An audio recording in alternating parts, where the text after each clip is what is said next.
a nossa eterna presidenta da Neopag, a Cláudia Vicantoni, está em Minas, na CEMIG, com o mesmo problema na eleição da retirada de patrocínio. Cláudia. Tudo bem, pessoal? Vocês estão me ouvindo? Muito bem, a imagem não apareceu ainda. Não, mas a imagem aí é com a Patrícia. Deixa eu colocar meu vídeo aqui. Agora vocês estão me vendo. Ou não, Patrícia? Ainda não, mas a gente já vai começar. Agora sim, você está na tela. Gente, primeiro, bom dia a todos, né? Obrigada mais uma vez pelo convite da Regional Sul. Saudades de Tamar, Joaquim, né? Cumprimentar o Marcel, o Sandro, o Junei, o Pedro, a Ana e o Luiz, estão aqui na mesa, né? Eu queria ser muito breve para pontuar algumas coisas interessantes. Primeiro, antes de falar desse processo de briga contra a privatização da CEMIG e o reflexo nos nossos planos de saúde e de previdência, né? Eu queria contextualizar duas questões. Primeiro, o seguinte: é uma decisão política, tem a ver com o liberalismo, essa questão da privatização das empresas públicas, mas fundamentalmente tem a ver com grana, ok? Tem a ver com transferir patrimônio público para o patrimônio privado e ganhando muito dinheiro. As pessoas fazem muito dinheiro. A gente costuma dar um pouco mais de elegância, dizendo que é um projeto político neoliberal, daquilo que se trata de pura rapinagem. Tá certo? A CEMIG hoje tem um dos maiores fundos de administração de gestores de fundos, que é a BlackRock. Ela tem, é uma gestora internacional, ela gera mais de 3 trilhões de dólares na carteira dela, e ela tem interesse na CEMIG, ela tem ações da CEMIG em torno de 25%. A pressão para privatizar a CEMIG não é porque a CEMIG é eficiente, deficiente, isso não é importante. O importante é botar a mão no patrimônio público e ganhar muito dinheiro em cima disso, né? E os gestores políticos, né? Governador, gestores de patrocinadoras, vão botar a mão no seu quinhão também, tá? O resto é um discurso para adorar a pílula, e acho que a gente tem que acabar e começar a dizer que o rei está nu, o que se trata é de rapinagem mesmo, e não é à toa que, quando se fala de privatização, a Bolsa sobe, porque já tem gente que comprou, está comprado em CEMIG, ou Petrobras, ou coisa que o valha, porque, no final das contas, se resume nisso: quem vai ganhar dinheiro e quem vai perder. Quem vai perder, está claro, que é o público, a população de maneira geral, que vai ter que pagar uma tarifa mais cara para um serviço pior, né? Está aí o preço da gasolina, que não me deixa mentir, porque a Petrobras é uma empresa privada administrada para dar lucro para os seus acionistas, não para gerar desenvolvimento para o Brasil. E a mesma coisa é a CEMIG. A CEMIG, o balanço dela deste ano, e assim como foi ano passado, é um balanço fantástico. Uma empresa que está dando lucro, só que não fica um centavo para reinvestimento, ele vai todo para os acionistas privados e para o acionista majoritário, que é o Estado, sabe lá para fazer o quê? Enfim. Uma outra coisa que a gente precisa de contextualizar é o interesse das patrocinadoras nessa questão de retirada de patrocínio, tá? Não é que elas querem fazer maldades porque eles resolveram que querem fazer maldades, simplesmente o empresário, tanto privado quanto público, vocês vão achar ruim, mas empresário público, então vamos falar do Estado. E aí vai Estado a nível de executivo federal ou executivo estadual. Ele não quer risco, ponto. Ele não quer risco. E onde é que está o risco que pode ser assumido por um patrocinador, tanto público quanto privado? Está exatamente na concessão dos benefícios vitalícios. Uma vez que o benefício você não pode reduzir, qualquer risco de longevidade alta e rentabilidade baixa, você acaba gerando um déficit que o patrocinador ele continua responsável para os assistidos, inclusive. E é o tal do risco pós-emprego, traduzindo, nós que estamos aposentados. Essa corrida desesperada para acabar com os planos de benefício definido não é porque eles são inflexíveis, porque eles são geradores de déficit por si só, porque eles são mal apresentados, porque eles são desenho ultrapassado. Não. O motivo único é o patrocinador não quer mais este risco na conta dele, e principalmente na conta do pós-emprego. Okay? Ele até estaria disposto a pagar a contribuição mensal na fase de capitalização, desde que não tivesse risco, que ele não tivesse um risco que ele não sabe precisar e dimensionar. Quando se faz uma mudança de um plano de contribuição de benefício definido para contribuição variável ou para contribuição definida, o que se está fazendo é transferindo o risco inerente a qualquer plano de previdência somente para os participantes. Né? E por conta dessa fuga, dessa ojeriza ao risco, as patrocinadoras, elas próprias, se tornaram um risco para o sistema de previdência e para os participantes, porque no afã de se defender dos riscos, tá? No limite, elas não querem mais patrocinar plano nenhum e vão para a retirada de patrocínio. Tá?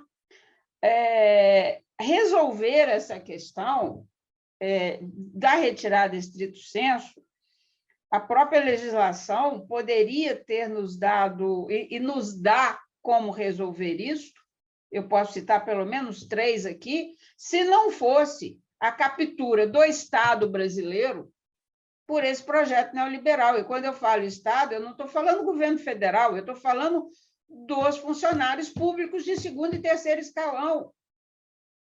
Todos eles têm o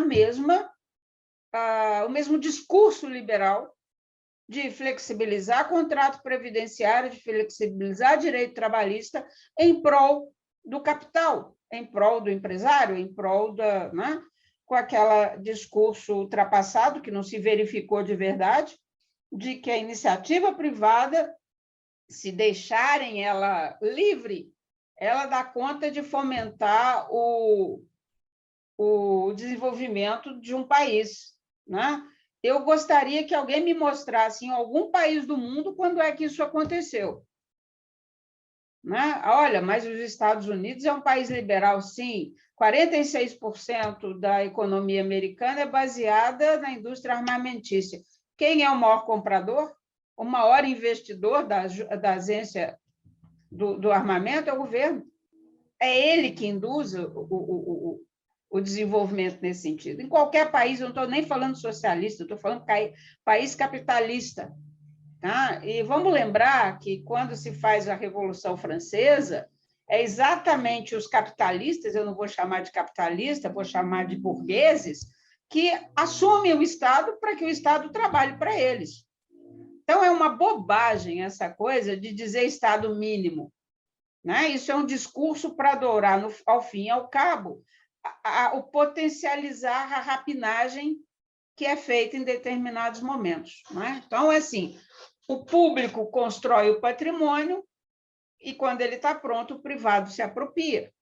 Né? E a gente dá uma roupagem liberal, um discurso, uma visão liberal para aquilo que se trata de a disputa pelo orçamento e pela riqueza de qualquer país. Né? É a velha discussão de quem se apropria da riqueza produzida por todos nós. Então, vou lembrar que a gente discutiu Resolução 11, e discutimos no governo Dilma, e discutimos Resolução 53 no governo Bolsonaro. E a dificuldade foi muito parecida, se não a mesma. Por quê? Porque os técnicos da Previc, os técnicos do Ministério da Fazenda, os técnicos do Ministério da Previdência e do planejamento, todos eles têm como profissão de fé que você precisa de flexibilizar regras para dar conforto ao patrocinador. Ok? Essa luta vai acabar a partir de 1º de janeiro? Não.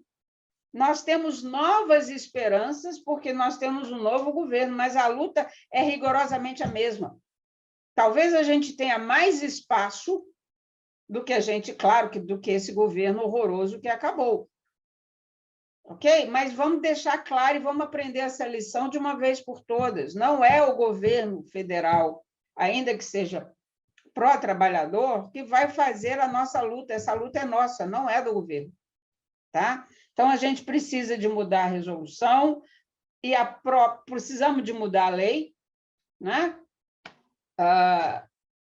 Só por que é que a resolução 13, lá na origem, ela é tão danosa ao participante assistido fundamentalmente? Porque ela extingue o plano de previdência. Não existe uma linha na legislação que obrigue que, com a retirada de patrocínio, o plano tenha que ser extinto. Isso não existe na lei. Então, por que a resolução definiu que a retirada de patrocínio implica na extinção do plano? O que nós defendemos dentro da comissão que trabalhou com a resolução 11, naquele momento, foi, ok, o patrocinador vai-se embora, pronto, legal, o plano continua em benefício definido e sustentado pelo coletivo mutualista. Qual que foi a defesa dos representantes do governo e dos patrocinadores? A gente precisa de extinguir o plano para dar segurança jurídica ao patrocinador. Porque se o plano se mantiver, pode ser que lá na frente, se aparecer um déficit, cobrem do patrocinador que se retirou. Então, para dar segurança ao patrocinador, exige-se a extinção do plano. Se a gente for olhar o artigo 68 da lei e o inciso, parágrafo 1º da 17, está claro que você não pode alterar regulamento para quem já é assistido. Se você não pode alterar regulamento, você também, no meu modesto ponto de vista, não pode extinguir o plano. Isso resolveria todos os problemas? Não. Quase 90% deles, porque você não teria que transferir para um plano CD, você não teria que baixar o benefício e o próprio mútuo, aquele mútuo, daria conta de fazer a compensação e avaliação de risco. Não é? Ontem eu perguntei para um amigo meu, eu estava discutindo isso, ele falou, não, mas sem patrocinador, quem vai pagar o déficit? Eu falei, sim, quem paga o déficit ou do seu seguro, do carro? A compensação do risco é feita pela massa mutualista. Ok? Você pode até exigir um pênalti na saída do patrocinador, mas é fundamental que o plano se mantenha. Agora, essa é uma discussão, gente, que a gente vai ter que fazer dentro do CNPC e com as estruturas do governo, tá? E tentando entender que, se depender dos técnicos que lá estão, será mais do mesmo. Eles não estão nem aí se o governo mudou, se o governo não mudou. O projeto deles não muda. E, enquanto eles estiverem lá, eles farão desta forma. Tá? Uma outra coisa que eu acho importante a gente pontuar é o seguinte: hoje, a retirada de patrocínio, que naquela época era uma exceção, virou regra, porque é a forma mais fácil de você se livrar do risco. Você liquida o plano. Ok? Há um tempo atrás, a forma clássica de se livrar do risco era propor uma migração entre um benefício definido para uma contribuição definida, né? Um CD, que era um plano financeiro. Como as entidades associativas e sindicais vieram resistindo a esse processo, explicando para os participantes que eles iriam, sim, ter um benefício mais arriscado, estariam correndo sozinho um risco maior do plano, e muitas dessas migrações não deram o resultado que os patrocinadores quiseram, o expediente mais fácil é liquidar com o plano via retirada de patrocínio. Tá? Então, assim, essa é a conjuntura, é o contexto que a gente está vivendo. Então, e nesse contexto, eu vou falar um pouquinho da CEMIG e da Forluz, tá? E vou começar, vocês não se assustem, eu vou citar alguma coisa de 97, mas eu não vou contar a história toda de lá aqui, porque a gente ainda tem que almoçar, né? E tem um jogo do Brasil para ver às 4, então não vai ser tão longo assim, tá? 1997, o nosso plano BD, que era um BD antigo, ele tinha um problema de estrutura grave. Digamos assim que ele não ia parar em pé se ele continuasse da forma que é. Então, nós eleitos, nós sindicato, nós associação, fizemos uma negociação com a CEMIG e com a Forluz e criamos um plano de benefício definido saudado, e as pessoas migraram para esse plano, e criamos um plano de benefício de contribuição variável, que a gente chama de plano B. Então, as pessoas podiam ir para o benefício saudado, e a maioria dos assistidos só poderia ir para esse benefício saudado, porque era ele que garantia a massa vitalícia, a maior parte, né? O plano A, plano B, era um plano de capitalização individual e depois de benefício definido, tá? Mas direcionado para quem estava novo na casa, que tinha reserva muito pequena lá no plano BD, e para os novos entrantes.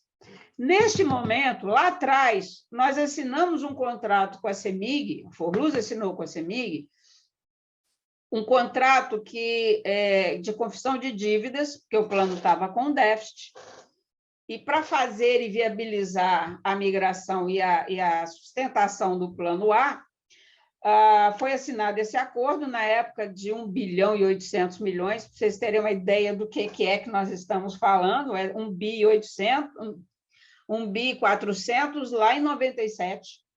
E a CEMIG se comprometeu com 3 coisas. Primeira coisa, todo e qualquer déficit futuro deste plano A seria de responsabilidade dela. Segunda coisa, todo custeio administrativo deste plano seria de responsabilidade dela. Em compensação, se esse plano tivesse um superávit por 3 anos consecutivos, a CEMIG poderia abater desse contrato de 1 bilhão e 400 milhões. Tá? Beleza, tocamos a vida migrando, 98% migrou, porque as entidades apoiaram, era um bom acordo, né? Nós trocamos o índice, o antigo era reajuste pelo patrocinador, né, database, passamos para ser IGPDI, depois a Forluz quis mudar, a gente brigou e hoje é IPCA. Vida que segue. Esse plano foi dando superávit a vida inteira, né? Ele é um plano saudado, bem administrado. Em 2004, 2005, 2006 e 2007, ele superávit robusto, tá?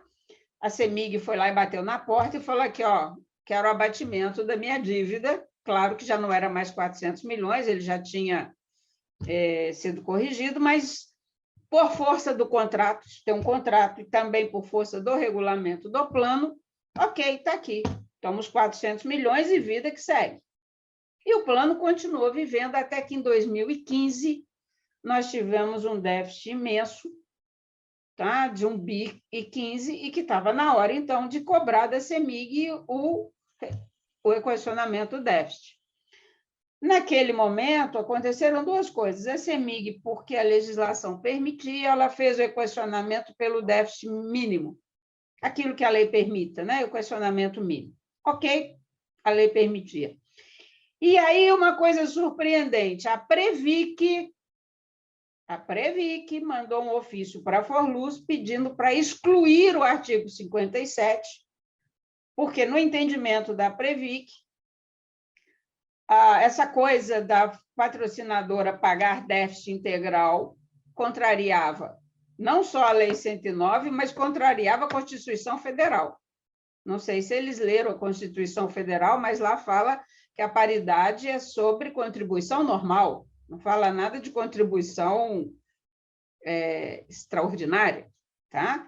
E a Previc ameaçou autuar os diretores da Forluz e ameaçou também intervenção e o diabo. O que a Forluz fez? Entrou com uma ação contra a Previc, dizendo, olha, vocês passaram os últimos, de 97 para 2015, 18 anos, concordando com isso, concordaram quando a gente reverteu parte do superávit, que não tinha sustentação na lei para fazer isso, a única sustentação era o contrato, e depois de 18 anos vem discutir que não vale a premissa básica da negociação ocorrida em 97. Então, entramos na justiça e ganhamos uma liminar, e o curioso é o seguinte, em 2017, nós ganhamos, a CEMIG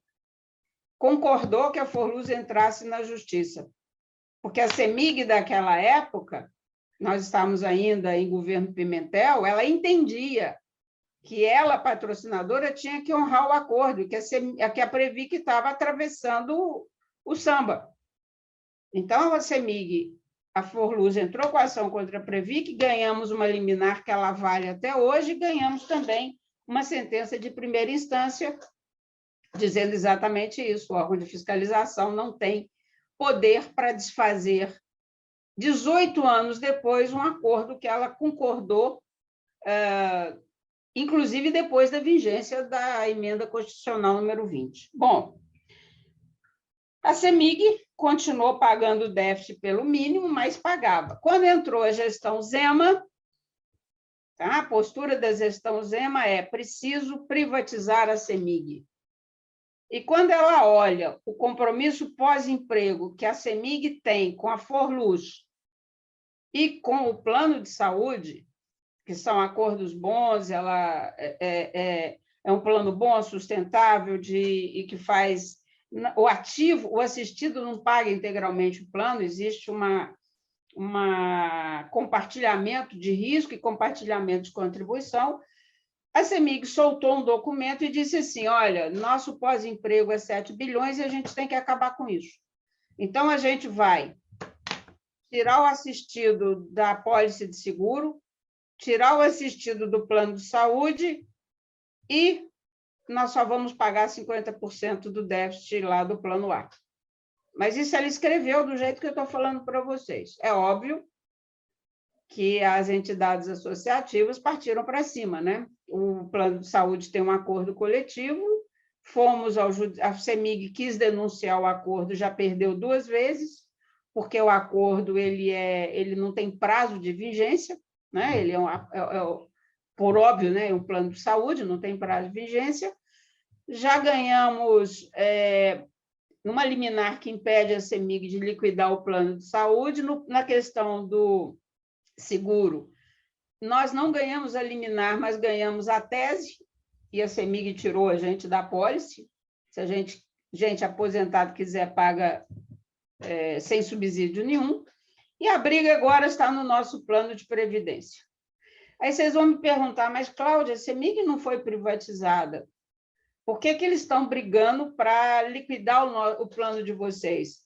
É porque a conta que o governo Zema faz é essa. Se você tiver que privatizar a CEMIG com custo, com pagamento pós-emprego de aposentados, tanto no plano de saúde quanto no plano de previdência, o comprador eventual vai querer um deságio, então vai ficar mais barato. Então, é melhor sanear, e sanear é tirar o risco, né, para poder vender melhor. Essa questão, como a gente sabe que tudo que nós estamos sofrendo no plano de saúde, no plano de previdência, tem a ver com a privatização, fomos à luta, por óbvio, né? Através dos nossos deputados, alguns mais à esquerda e outros de centro mesmo, alguns até à direita, nós criamos alavancamos a CPI da CEMIG, né? Porque o povo Lá não faz lambança só em relação a planos de previdência, tem também uma gestão horrorosa, no sentido de comprar, transacionar sem licitação e outras coisas mais. O relatório da CPI identificou uma série de irregularidades, mandou para o Ministério Público Estadual, que, obviamente, sentou em cima, botou numa gaveta e lá por lá está. Mas esse processo de CPI, além de desgastar os gestores da CEMIG, nos deu tempo, porque a privatização da CEMIG ia ocorrer no primeiro governo Zema. Não ocorreu. Aqui também, como aí no Sul, para privatizar a CEMIG e Copasa tem que fazer plebiscito.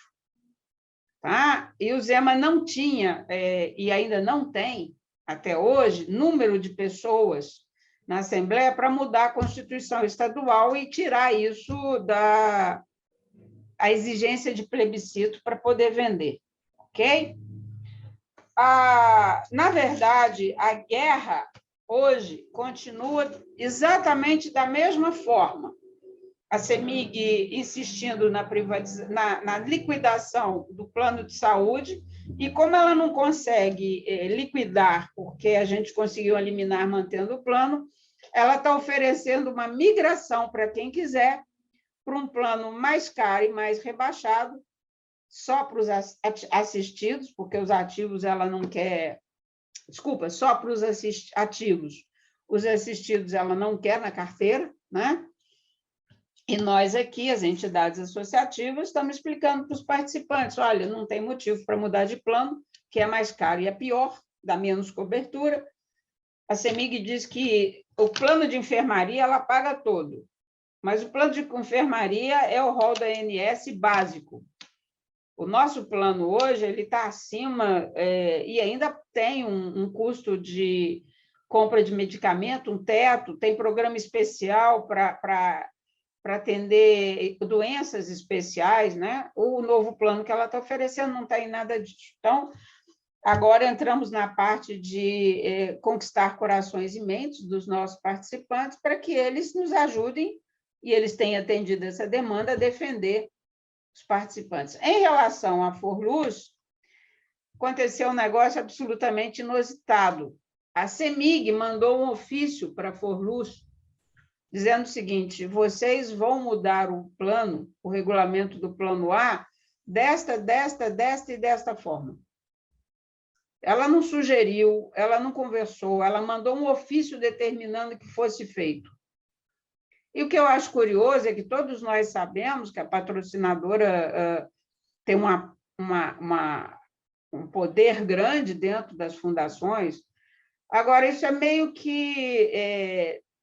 segue-se o rito, não, a gente está fazendo o que é melhor para o plano, não é porque o patrocinador pediu. Aqui na CEMIG foi escancarado. Está aqui o ofício, você faça porque eu estou mandando, e ponto. E a diretoria da Forluz aprovou, a semana retrasada, exatamente o que a CEMIG queria. Com meu voto contrário, é óbvio, né? E, assim, eu ainda registrei para os meus companheiros de diretoria, vocês estão correndo o risco de penalização, porque vocês são gestores da Forluz, vocês não estão aqui para atender demanda explícita da CEMIG. Né? A CEMIG podia ter feito uma conversa meio menos arrogante, menos explícita, né? Ela manda pronto o que ela quer, a diretoria da CEMIG, da Forluz, vai lá e coloca no regulamento. E, por enquanto, estamos na batalha, tá? Já tentaram fazer uma reunião para aprovar, os conselheiros não deram quórum, e no estatuto não... Vão tentar aprovar agora, no dia 6, eu não sei se vão conseguir ou não, porque teve renúncia de conselheiro, o conselheiro que a Forluz está querendo empossar não é certificado, então tem todo um problema aí de governança envolvido. E o que a gente tem feito com os participantes, fizemos uma live ontem, eu corri o Triângulo, a semana passada eu fiz 8 palestras, uma de manhã, uma de tarde, no Triângulo Mineiro, na outra, em janeiro, eu vou viajar para todas as regiões aqui de Belo Horizonte, explicando o que é isso, né? É claro que a gente não vai tutelar, quem quiser... a projeto da CEMIG é as pessoas abrirem mão do vitalício e passarem para óbvio, para um plano financeiro, não um plano, né, uma renda financeira, né, de novo, para acabar com o pós-emprego. A gente aqui na Forluz, a gente não diz que nós vamos definir o que é melhor para o participante. Nós vamos explicar para ele as regras do jogo e ele toma as decisões que puder, né? Isso a gente tem muita consciência. E a briga, a Forluz, por dever de ofício. 5 minutos, Flavinho. Já estou terminando. A CEMIG, depois dessa confusão toda, diz que nem 50% da dívida paga mais, ela está depositando em juízo, o que está causando um desequilíbrio crescente, né? Porque déficit não equacionado é que nem cheque especial, você vai aumentando em proporções geométricas. A Forluz, por dever de ofício, tinha que cobrar da CEMIG, até de má vontade, mas cobraram, e aqui cobraram na Justiça, e nós já temos sentença de 2 cobranças dizendo, pelo acordo, pelo contrato e pelo regulamento do plano, a CEMIG é responsável pelo déficit. Já temos 2 sentenças de primeira instância. Bom, sabemos, não sei o que vai acontecer na segunda instância, né? Porque aí tem outras implicações que fogem do nosso controle. Então, meus amigos, é o seguinte, é a mesma guerra de sempre, nós contra alguns que querem ganhar muito dinheiro nas costas dos trabalhadores, tá? A gente chama de projeto político porque nós somos muito legais. No final das contas, é rapinagem pura e simples do erário público para meia dúzia de pessoas com interesses individuais e privados, tá? E nisso, nossos planos de previdência e nossos planos de saúde, eles não estão nem um pouquinho importando, estão atingindo 52, 56 mil vidas, se estão desorganizando a estrutura familiar, se a gente pagou plano 50, 70 anos, o problema é lucro e dinheiro, e para isso eles não têm limite. E nós aqui também vamos fazer o que for possível para resistir. Tendo um novo governo, nós pretendemos, além das questões jurídicas que já tem, outras vão ser preparadas, e a gente vai em cima da Previc, tá? Para perguntar para eles que coisa é essa.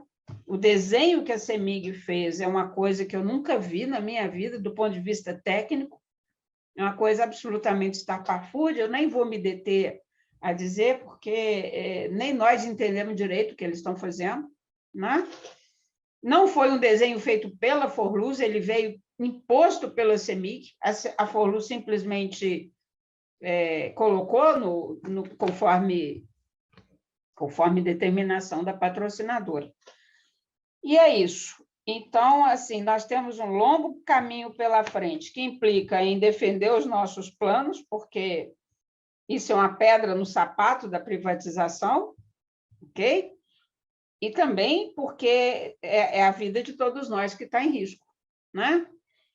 E pode ser que depois que a CEMIG se convencer de que, via migração, ela não vai conseguir discutir, fazer o que ela quer, liquidar o pós-emprego, ela venha com essa história de retirar patrocínio.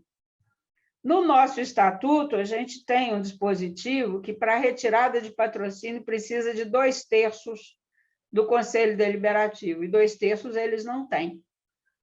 Mas o que a gente está vendo é que, se eles fizerem com voto de maioria, for lá na Previc de hoje, e eu temo que na Previc do futuro, eles vão considerar legal. Porque, de novo, nós temos um problema, não é na superestrutura só, superintendentes, diretores de Previc e CNPC, nós temos um problema na infraestrutura. Os técnicos que analisam os processos, eles não estão ali para defender participantes, isso eu não tenho a menor dúvida. E não estou cometendo inconfidência, eu já disse isso para eles algumas vezes, tá? Então, a vantagem é que nós estamos sofrendo juntos, bem acompanhados. Infelizmente, a gente não conseguiu derrotar o Zema, mas a gente impediu que o Bolsonaro ganhasse aqui no primeiro e no segundo turno, e olha que no segundo turno foi pelo fio do cabelo, entendeu? Mas foi uma derrota para ele, E era uma questão de honra para nós aqui impor essa derrota tanto ao Bolsonaro quanto ao Zema. E a luta continua, sempre estivemos na luta, vamos continuar. E a gente fala aqui em Minas que o Zema agarrou. Significa que ele arrumou uma encrenca, né? Quando a gente fala que uma coisa não flui, a gente diz assim, está agarrado. Então, o Zema e CEMIG estão agarrados, e a gente vai continuar brigando. Né? Da mesma forma que vocês aí no Sul. Tá agarrado. Gente, obrigada, desculpa se eu falei demais, mas, em síntese, é bem isso que a gente está vivendo aqui na CEMIG.